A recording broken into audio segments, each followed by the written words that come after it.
Hi everybody, welcome to our Summer Reading Club Creative Writing Workshop.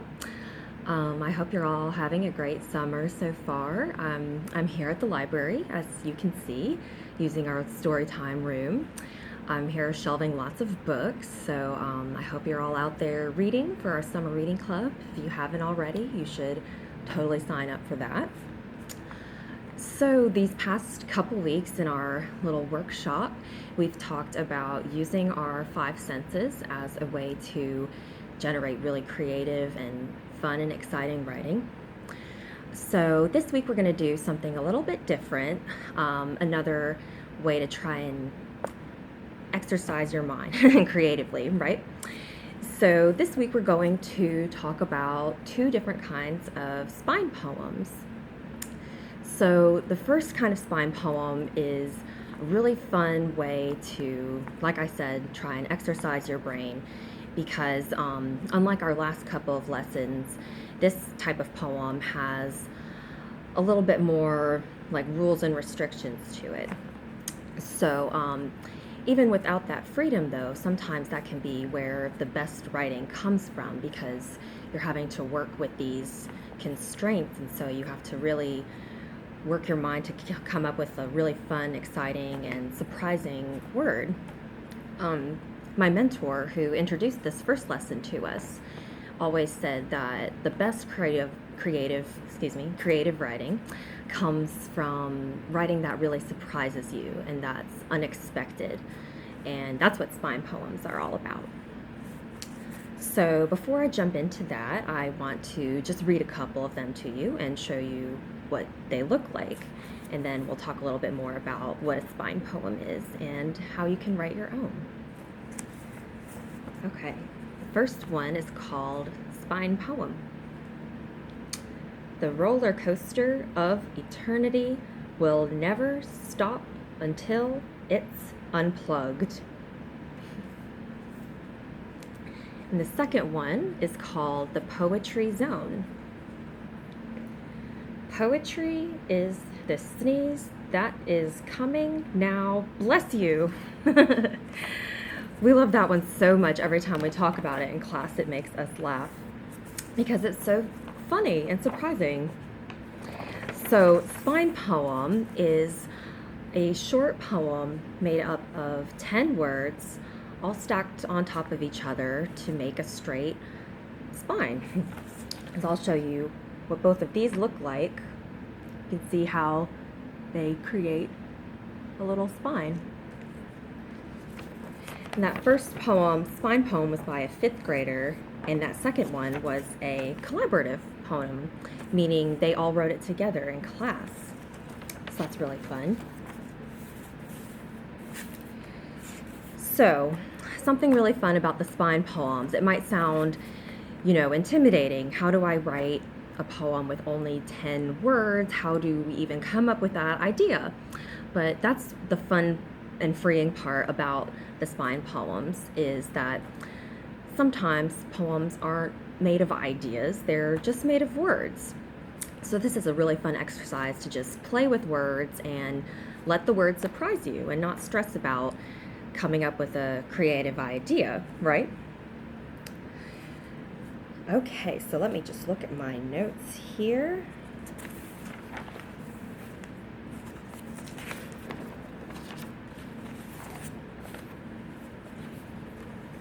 Okay, so like I said, spine poems are really easy rules to follow. It's just 10 words, all on top of each other. It can be 11 words if the 11th word is the title. So really including the title, it's 11 words. And you don't want that title to be more than one word either, because you want it to still look like a spine. And you want to really try and stretch your brain and come up with words that are exciting and surprising. So I'm going to read a couple more poems to you, more spine poems, and we'll talk about what makes them so surprising and exciting, why they're really suspenseful. Okay. These two don't have titles, so you don't have to worry about that when you're first writing them. Monsters are beautiful human beasts who eat short, disgusting popsicles. That one was by a 6th grade class. And so something that you want to notice about when you read spine poems is how different the first and last words are from each other.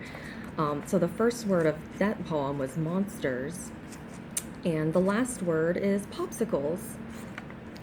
So it's kind of hard to imagine how this writer might have gotten from monsters to popsicles, but this is an activity where you really want to pause between each word and just let them surprise you, let the words kind of hang out with each other. That's what this lesson's all about, is trusting your creativity and your words, right? So you still want to stay in order though, and that's the trick, is to really trust yourself and trust that the words you come up with will be fun and exciting and surprising.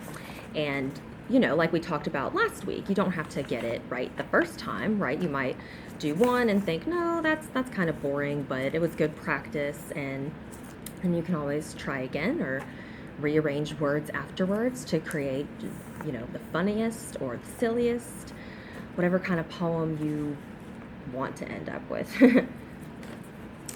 Even if you want to end up with a silly poem, you don't know exactly how you're going to do that, right? You might not think about monsters eating popsicles, but somehow the 6th grade class got there. So this next one I'll read. It says, "Be happy, a fish walks dancing 3 steps backwards, Grandma." And that one's so funny because it's a surprise at the end, right? That it's kind of almost like you're talking to this grandma. And that's sort of like that one of the first poems I read too, right? I'll read that one again because it's so funny.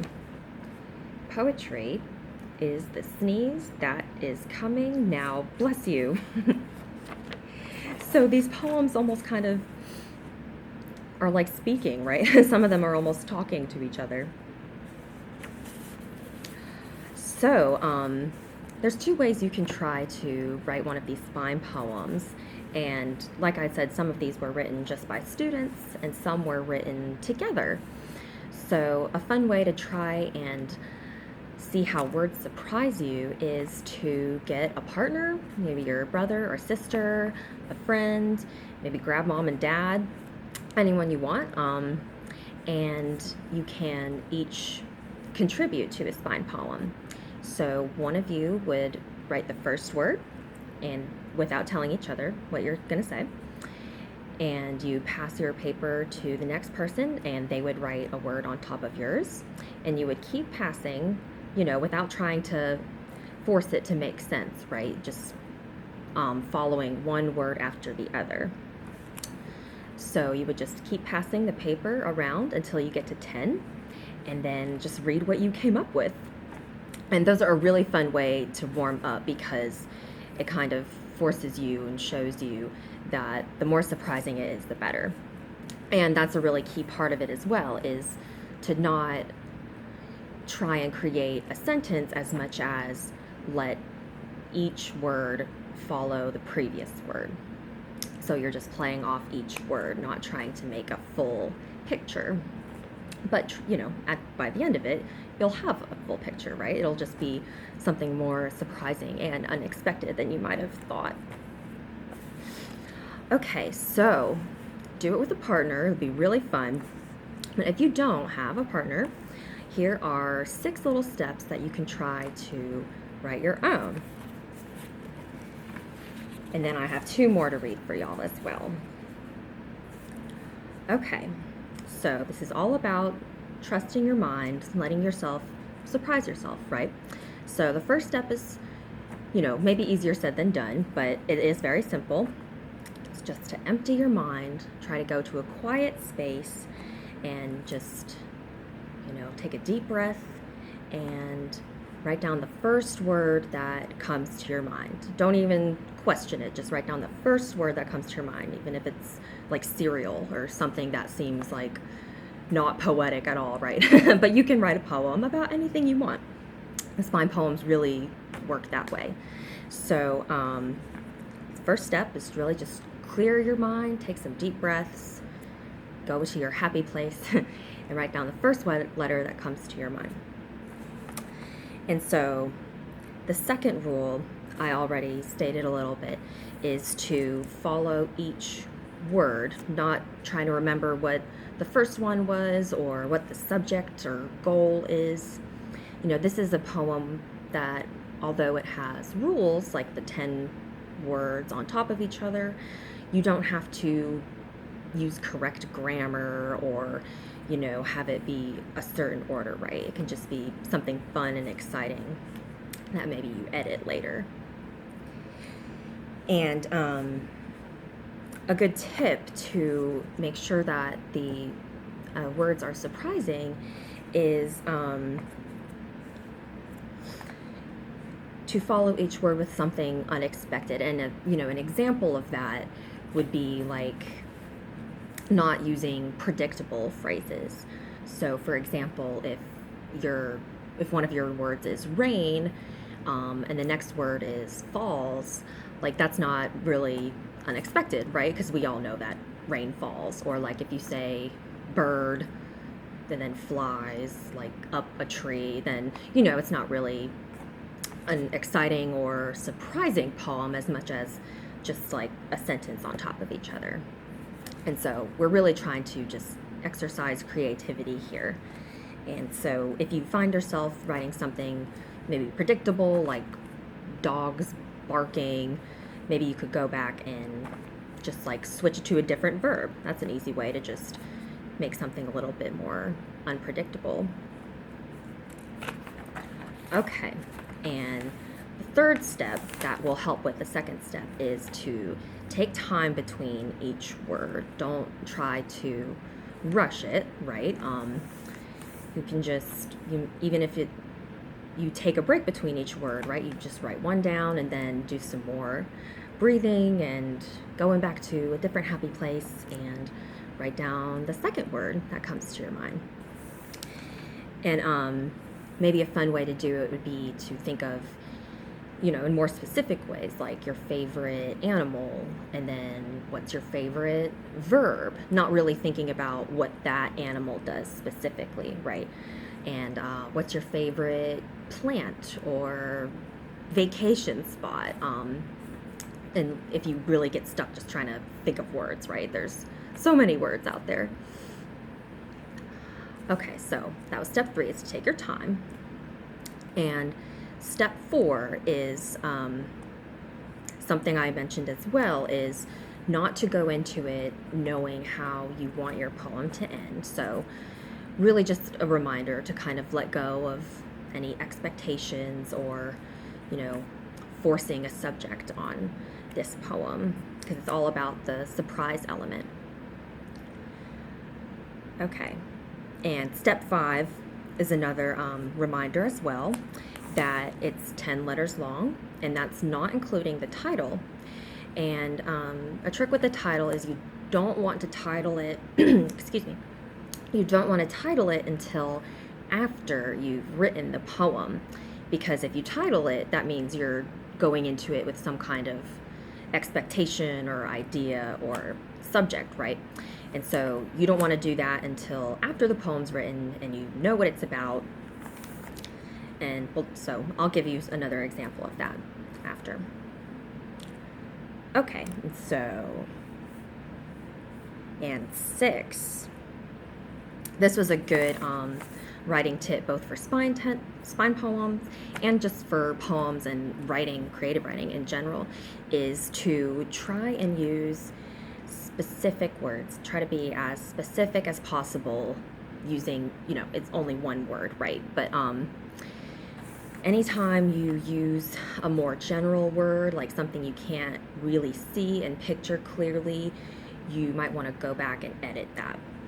So for example, maybe the first word that comes to your mind is flower, and that's okay. You can write down flower the first time, right? But going back, a reader might not exactly know what to picture when they just see flower, right? So maybe you want to put sunflower or lily or rose, something that we can see more clearly. Or like if you just put dog or bird, right, you can go back and say Dalmatian or hummingbird or, and once you practice that more, you might realize how often that happens, right? Same thing with general like ideas or emotions, love, happiness, those aren't bad subjects or anything, right? A lot of poems are about happiness and love and laughter, but they're not things that you can really see, touch, feel. That's where our five senses are going to come into place, right?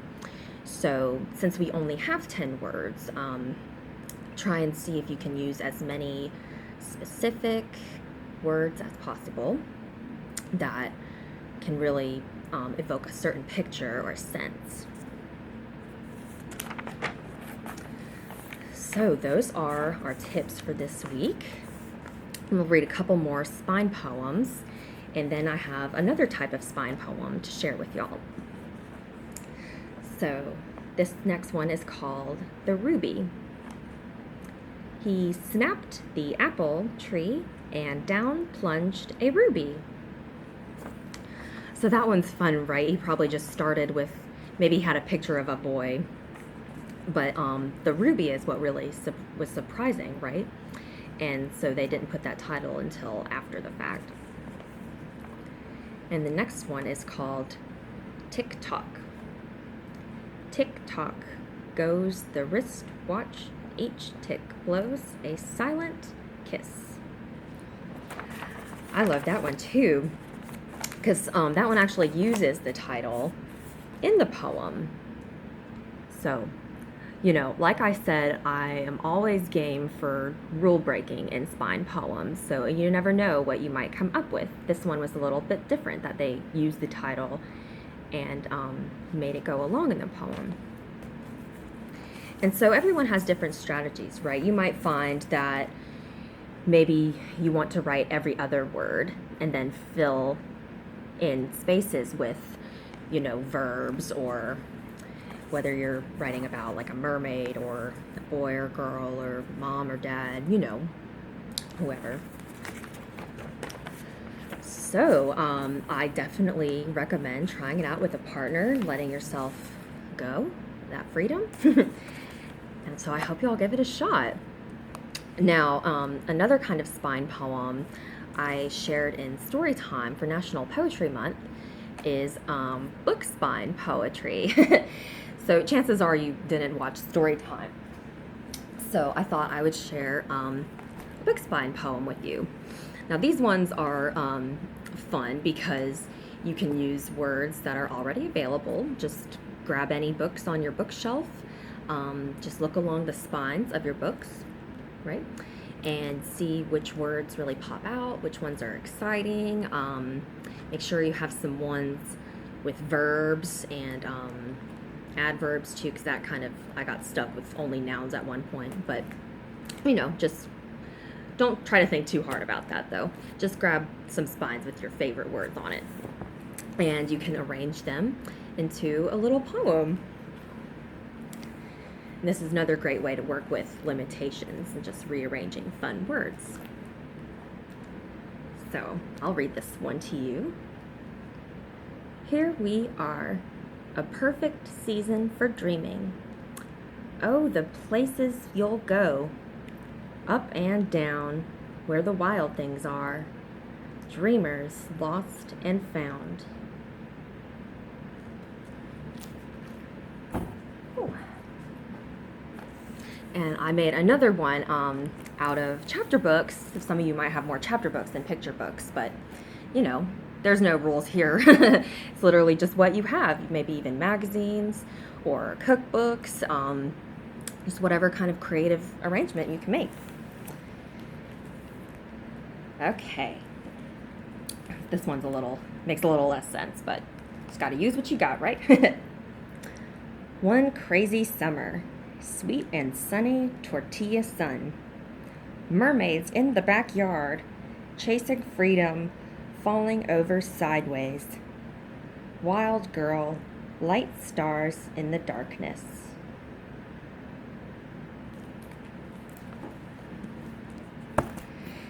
So I could have never come up with poems like that by myself. Like, I like these kinds of poems because sometimes I just sit down and I think, I don't have any ideas. I don't know what I want to write about. I just don't know.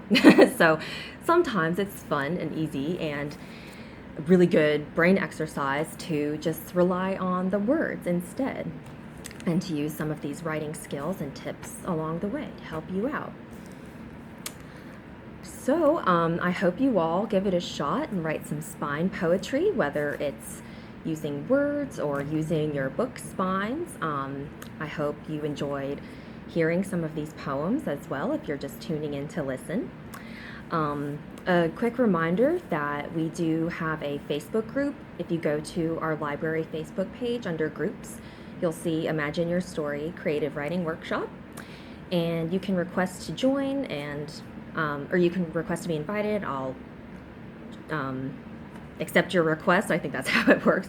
And you can join in just to ask questions, or the videos will all be posted there as well. You can share your writing if you've got any writing you'd like to share, or ask questions, make suggestions, just say hello.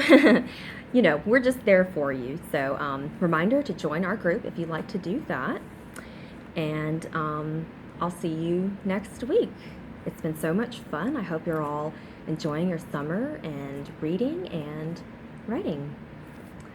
Thanks for joining. Bye.